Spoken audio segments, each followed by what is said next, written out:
to my channel.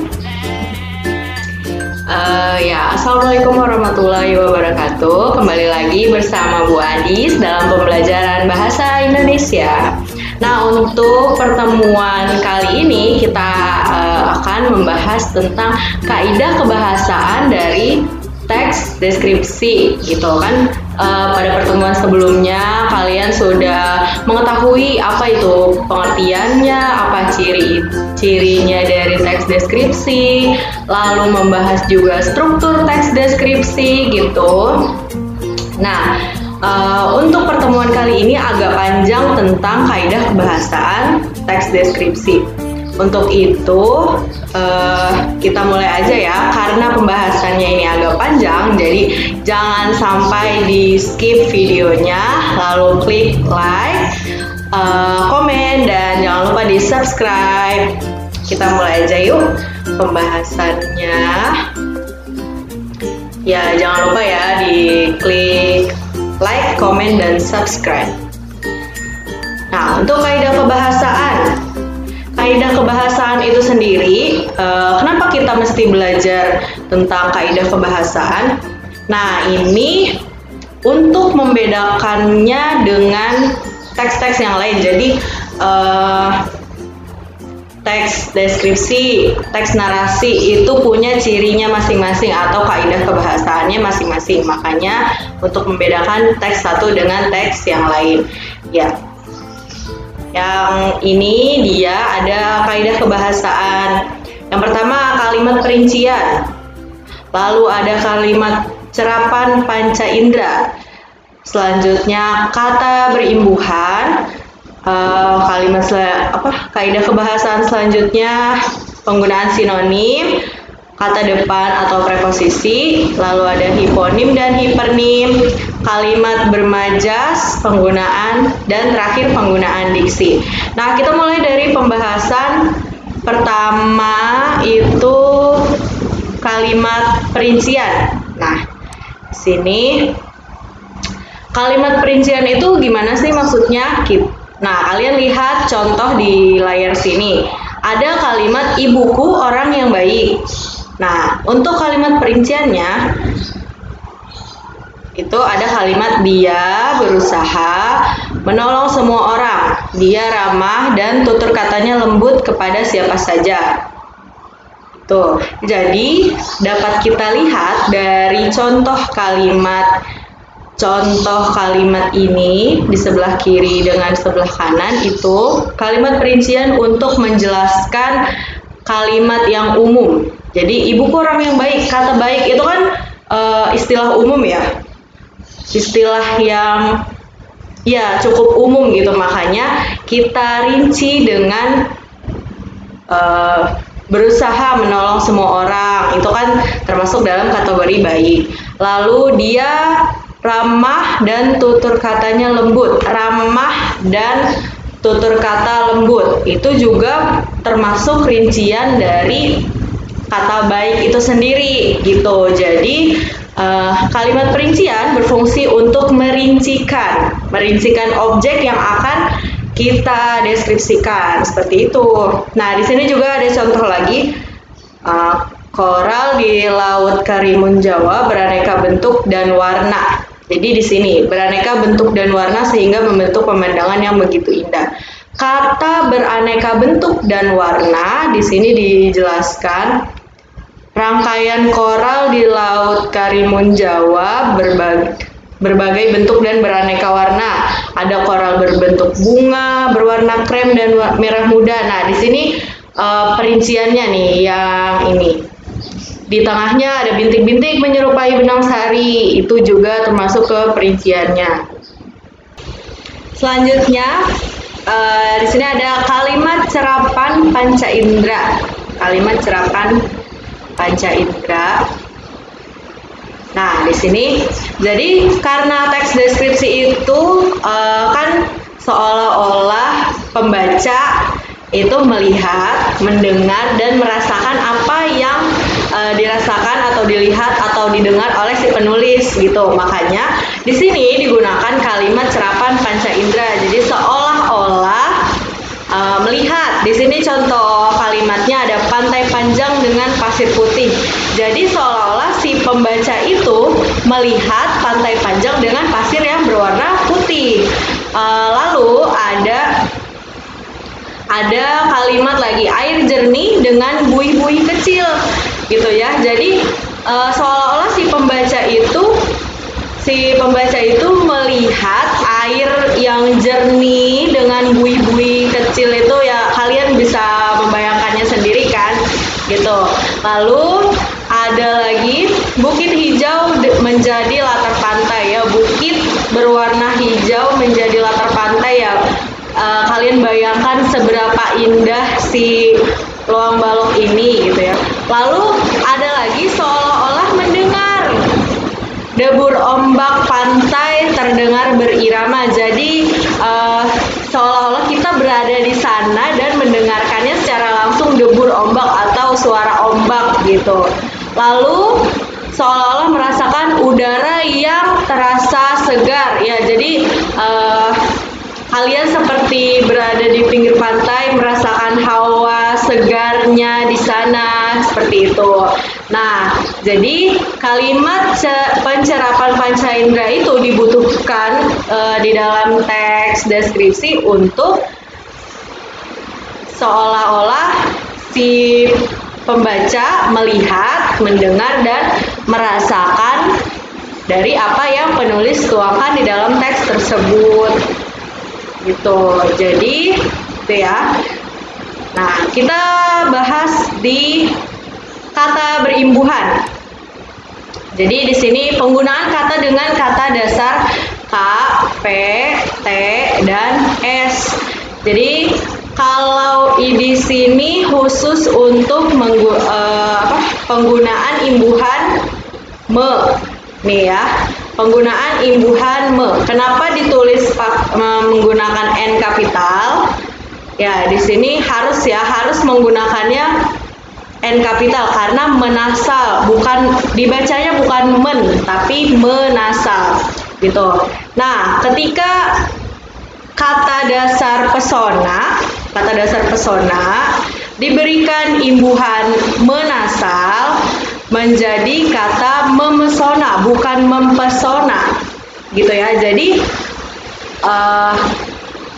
kalau kata dasar yang diawali dengan huruf K atau P atau T atau S itu dia mengalami lesap atau lebur, gitu. Jadi ketika dia bertemu dengan imbuhan menasal ini, si 4 huruf ini mengalami nasal atau lebur, gitu. Contohnya di sini ada kata pesona menjadi memesona. Lalu ada kata pukau. Kata pukau bertemu dengan imbuhan menasal menjadi memukau, bukan mempukau, gitu ya. Lalu ada kata suka.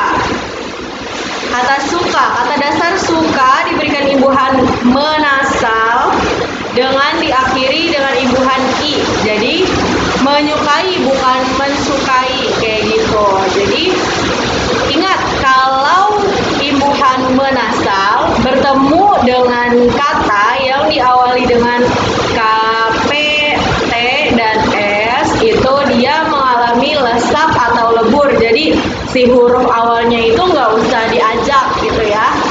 Ini contohnya, nanti kalian cari lagi contoh-contoh yang lain. Ya, pembahasan selanjutnya di sini ada sinonim. Kalian tahu apa itu sinonim? Sinonim atau padanan kata, ya. Jadi sinonim itu bukan persamaan kata, beda. Jadi setiap kata itu hanya sepadan tapi bukan sama, gitu ya. Kita bisa lihat di sini ada kata indah. Kata indah yang memiliki padanan kata elok, permai, dan molek. Lalu ada kata mengherankan. Lalu sinonimnya di sini mengagumkan, memukau, dan fantastis, gitu. Ini penggunaan sinonim atau padanan kata itu untuk agar penggunaan kata di dalam teks deskripsi bervariasi gitu ya. Jadi kita nggak hanya menggunakan si kata indah ini, tapi ada sinonimnya kata elok, permai, dan molek. Jadi kalian tinggal pilih di dalam, misalnya kalau kalian nulis teks deskripsinya itu mau pakai kata yang mana nih untuk mengganti kata indah gitu. Itu ya, jadi sinonim untuk variasi kata. Selanjutnya ada kata depan atau preposisi. Kata depan atau preposisi. Jadi kalian harus tahu di sini ungkapan preposisi. Nanti kalau ada soal tentang preposisi, artinya dia kata depan. Nah, di sini kata depannya itu ada di, dari, pada, dan ke. Penggunaan di itu untuk menunjukkan tempat. Jadi kata di itu untuk menunjukkan tempat, bukan untuk menunjukkan waktu. Beda ya. Di sini contoh kalimatnya, Pantai Senggigi merupakan salah satu wisata andalan di Nusa Tenggara Barat. Gitu. Jadi untuk menunjukkan ini tempat kan, Nusa Tenggara Barat itu tempat, lalu diberikan keterangan menggunakan kata di. Nah, di sini menggunakan spasi. Menggunakan spasi ya, satu spasi. Kalau yang disambung, penggunaan kata di yang disambung itu artinya dia imbuhan di gitu. Kalau di sini kan kata depan ya. Lalu ada kata depan dari atau preposisi dari.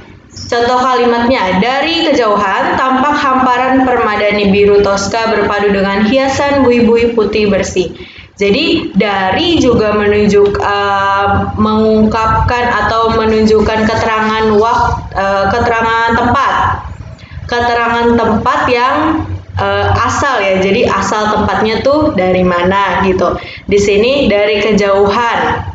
Artinya tempatnya jauh gitu, dari kejauhan, asalnya jauh.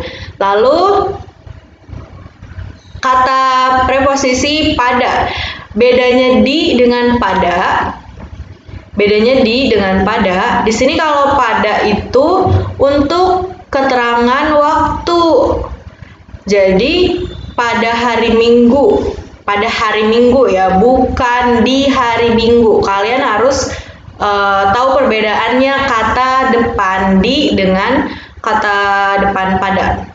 Jadi jangan sampai salah kata depan di dengan kata depan pada. Kalau di untuk menerangkan waktu, kalau pada Kalau di untuk keterangan tempat, kalau pada untuk keterangan waktu. Jadi di sini pada hari Minggu Galang pergi liburan bersama keluarganya. Gitu ya. Keterangan waktu. Nah, di sini ada kata depan ke juga. Kalau dari itu tempat yang asal gitu, asal tempat, tapi kalau ke dia tujuan. Jadi dari asal, kalau ke itu tujuan. Nah, itu sama-sama menunjukkan tempat. Gilang pergi liburan ke Pantai Senggigi. Gitu. Jadi ke-nya di sini setelah ke ada keterangan tempat, nama tempat gitu ya. Nah, di sini penggunaan preposisi, ingat ya. Nah, selanjutnya ada hiponim dan hipernim. Hiponim atau hipernim itu nama gampangnya adalah kata umum dan kata khusus. Kata umum dan kata khusus ini dia itu hampir mirip dengan yang tadi pembahasan sebelumnya tentang yang sinonim atau yang padanan kata. Di sini ada kata umum indah. Kata umum indah, kata khususnya elok, molek, cantik, menawan, menakjubkan, memesona, manis. Jadi kata khusus. Di sini ada kata umum lalu kata khusus. Untuk ya itu tadi tujuannya untuk variasi penulisan kalian dalam menulis teks deskripsi. Jadi jangan cuma menggunakan kata indah saja, tapi juga gunakan juga kata-kata padanan kata lainnya, molek, cantik, menawan gitu ya. Terus kata melihat, menonton. Di sini kata khususnya ada menonton, menyaksikan, memandang, mengamati dan memperhatikan gitu ya. Terus hewan peliharaan, kata umumnya ada kucing, anjing, kelinci, marmut, hamster gitu. Jadi ingat kalau hiponim adalah kata umum, di sini ada contohnya kata umum banyak nih. Lalu hipernimnya itu adalah kata khusus, gitu ya. Nanti kalian tinggal dilihat aja di sini banyak contoh kata umum dan kata khusus. Tuh. Nah, selanjutnya kalimat bermajas. Kalian tahu apa itu majas? Majas itu adalah gaya bahasa gitu ya. Yang kalian tahu majas gaya bahasa gitu ya. Jadi kalau yang di teks deskripsi Ibu ambil ada 2 majas. Sebenarnya majas itu ada banyak jenisnya, banyak sekali jenisnya. Tapi di sini yang perlu kalian tahu hanya baru 2 saja ya, dua saja dulu. Majas asosiasi dengan majas personifikasi. Jadi majas asosiasi dan majas personifikasi, 2 majas ini sangat berkaitan atau sangat erat kaitannya dengan teks deskripsi, sering digunakan di dalam teks deskripsi. Kedua majas ini sangat berkaitan dengan teks deskripsi. Jadi majas asosiasi itu apa sih? Majas personifikasi itu apa? Majas asosiasi itu gaya bahasa yang membandingkan dua benda yang hakikatnya itu berbeda. Jadi sebenarnya 2 benda itu tuh atau gimana ya? 2 benda itu tuh berbeda tapi dianggap sama gitu ya. 2 benda yang berbeda tapi dianggap sama. Nah, biasanya menggunakan kata hubung. Kata hubung atau konjungsi bagai, bagaikan, seumpama, seperti, dan laksana. Jadi si dua benda itu tuh sebenarnya nggak ada kaitannya, tapi ya udah kita anggap sama aja deh. Contohnya di sini ada lidahmu bagaikan pisau belati, gitu. Makna si kalimat pisau belati itu kan tajam, terus lidah itu mengeluarkan kata-kata. Jadi maknanya itu kata-kata yang keluar dari ucapanmu itu tajam seperti pisau belati. Lalu si majas personifikasi itu apa? Majas personifikasi itu gaya bahasa yang memberikan sifat manusiawi kepada yang bukan manusia. Jadi sifat yang dipunyai atau dimiliki manusia diberikan kepada benda mati atau tumbuhan atau hewan gitu. Jadi yang bukan manusia diberi sifat seperti manusia. Jadi seolah-olah itu memiliki sifat seperti manusia. Contoh, angin laut mengelus wajah. Jadi kalau misalnya mengelus itu kan seperti kayak gini ya, maksudnya dielus gitu. Tapi di sini pelakunya adalah angin laut. Yang angin laut tuh sebenarnya dia punya tangan gak sih gitu kan?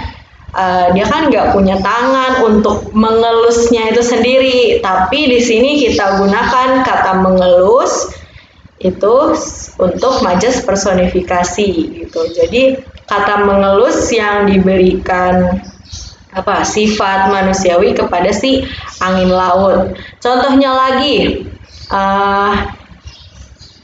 daun kelapa melambai di tepi pantai. Jadi melambai kan gimana sih kalau melambai itu gini gitu ya, melambai gini. Kalau melambai kan gini, maksudnya ada tangannya gitu. Tapi si daun kelapa melambai, dia kan nggak punya tangan gitu. Itu maksudnya. Jadi kita gunakan kata melambai untuk si daun kelapa yang tertiup angin, artinya goyang-goyang gitu ya. Seperti itu. Jadi si 2 majas ini yang harus banget kalian tahu dan ingat gitu. Di pembahasan terakhir di sini ada penggunaan diksi. Kayaknya di sini. Nah, pemilihan diksi atau variasi kata. Jadi diksi itu kata ya. Jadi pemilihan diksi, kalian memilih sebenarnya dia itu hampir sama ya dengan yang tadi hiponim dan hipernim atau yang penggunaan sinonim. Jadi fungsinya itu kan untuk memvariasikan kata-kata yang akan kalian pilih di dalam kalimat yang akan kalian buat. Di sini ada kata indah, elok, terus permai dan molek. Jadi pantai indah dan permai. Lalu ada di sini ada kata-kata mengagumkan, memesona, menakjubkan, memukau, jernih, bersih. Nah, itu di situ tinggal pilih, kalian tinggal memilih saja variasi untuk kalimat yang akan kalian buat seperti itu. Kaidah kebahasaannya sudah? Ya, terima kasih untuk video ini. Semoga bisa membantu penjelasan dari video ini untuk belajar kalian. Kalau gitu, Ibu ucapkan terima kasih untuk kalian yang sudah menonton video ini sampai habis, sampai selesai. Ibu apresiasi sekali. Terima kasih banyak. Kurang lebihnya Ibu mohon maaf. Wassalamualaikum warahmatullahi wabarakatuh.